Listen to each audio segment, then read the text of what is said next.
Hello students, आज हम startup ले रहे हैं अपने subject fundamental of stock market.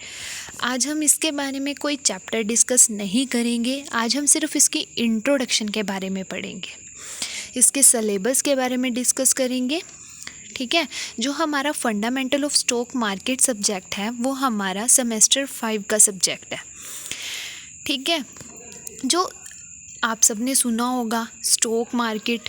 ठीक है, स्टॉक मार्केट के बारे में हम रोज़ सुनते हैं कि स्टॉक मार्केट का प्राइस राइज हो गया है, स्टॉक मार्केट का प्राइस अप हो गया है। देखो, वैसे हमें लगता है कि ये एक बहुत टिपिकल लगता है हमें सुनने में, बट ऐसा नहीं है। हम जब इसे पढ़ते हैं हमें इसकी फुल नॉलेज मिलती है। ठीक है, आप देखो अब हमें कैसे पता चलता है कि किसी स्टॉक का प्राइस राइज हो रहा है, किसी स्टॉक का प्राइस कम हो रहा है। जैसे हम कॉइन्स के बारे में सुनते हैं, बिटकॉइन हो गया, ठीक है, डोंकी हो गया, तो ये सब कुछ होते हैं जिससे हमें पता लगता है कि भाई कहीं हमारे प्राइस राइज हो रहे हैं, कहीं कम हो रहे हैं। और वो हमें पता ही नहीं लगता कि कब वो एकदम से इंक्रीज़ हो जाते हैं, कब वो डिक्रीज़ हो जाते हैं। ठीक है, तो स्टॉक मार्केट के बारे में देखो, आपने पहले हम सब इसे गो थ्रू हैं, थोड़े थोड़े जो इसके पॉइंट्स हैं ना मुझसे गो थ्रू हैं, लेकिन बट डीपली हम इन्हें अभी डिस्कस करेंगे। ठीक है, डीपली जो हमारे पास आएगा वो हमारे पास इस सब्जेक्ट से हमें पता चलेगा कि स्टॉक मार्केट का इफेक्ट कहाँ कहाँ पड़ता है, कौन इसके लिए गाइडलाइंस निकालता है।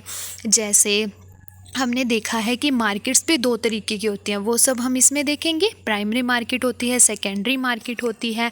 उसके साथ साथ अब हमने और भी काफ़ी सारे जो पॉइंट्स हैं वो हम इसमें डील देखो।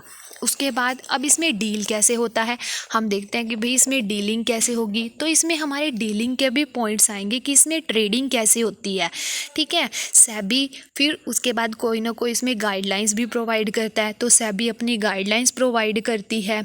उसके बाद इसमें कुछ कुछ नए पॉइंट्स आते हैं, देखो आगे हम देखते हैं। ठीक है, उसके बाद हमें जो ये सब्जेक्ट देखना है वो हम कोड के अकॉर्डिंग देख रहे हैं, जो हमारे कोर्स के आउटकम दिए हुए हैं।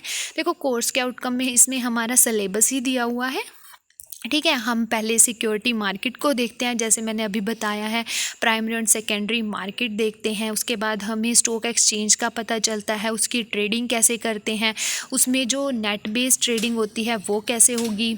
ठीक है, उसके बाद जो नेशनल स्टॉक एक्सचेंज होता है उसमें बॉम्बे स्टॉक एक्सचेंज होता है, कुछ गाइडलाइंस जो सेबी देती है, सेबी की कुछ गाइडलाइंस होंगी।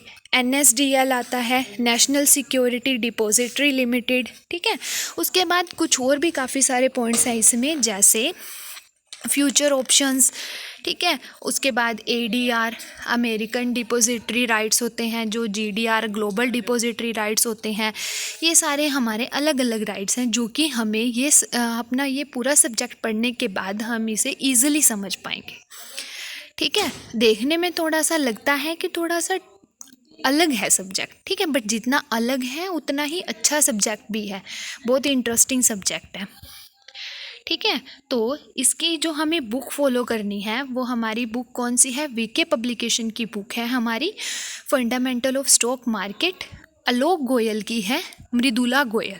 ठीक है, दो राइटर हैं इसके, ये वाली बुक हम इसकी फॉलो करेंगे। तो अब आप जल्दी से जल्दी इस बुक को परचेज़ कर लीजिए, क्योंकि तभी आपको ये सब्जेक्ट उतने अच्छे से समझ आएगा ना। तो ये वाली बुक हम फॉलो करेंगे। उसके बाद इसके अगर हम अपनी यूनिवर्सिटी के अकॉर्डिंग इसका सिलेबस देखें तो ये वाला मैंने इसका आपको सिलेबस भी शेयर किया है। ठीक है, सिलेबस में इसकी 4 यूनिट्स हैं, security market, national stock exchange and Bombay stock exchange, derivative trading, raising fund from international market. ठीक है, तो इस वीडियो से आपको ये सब क्लियर हो जाएगा हमारे सब्जेक्ट के रिगार्डिंग। सब्जेक्ट बहुत इंटरेस्टिंग है अगर आप ध्यान से पढ़ोगे तो। ठीक है, तो आई होप ये वीडियो से आपको नॉलेज मिलेगी, सब्जेक्ट के बारे में भी आपको पता चलेगा, क्योंकि पहले हम एकदम से डायरेक्ट अपनी वीडियो स्टार्ट कर देते थे तो सब्जेक्ट के बारे में हमें नहीं पता चलता था। तो अब आप यहाँ से आपको अपने सब्जेक्ट के बारे में अच्छे से पता चलेगा। ठीक है क्लास, ओके, थैंक यू।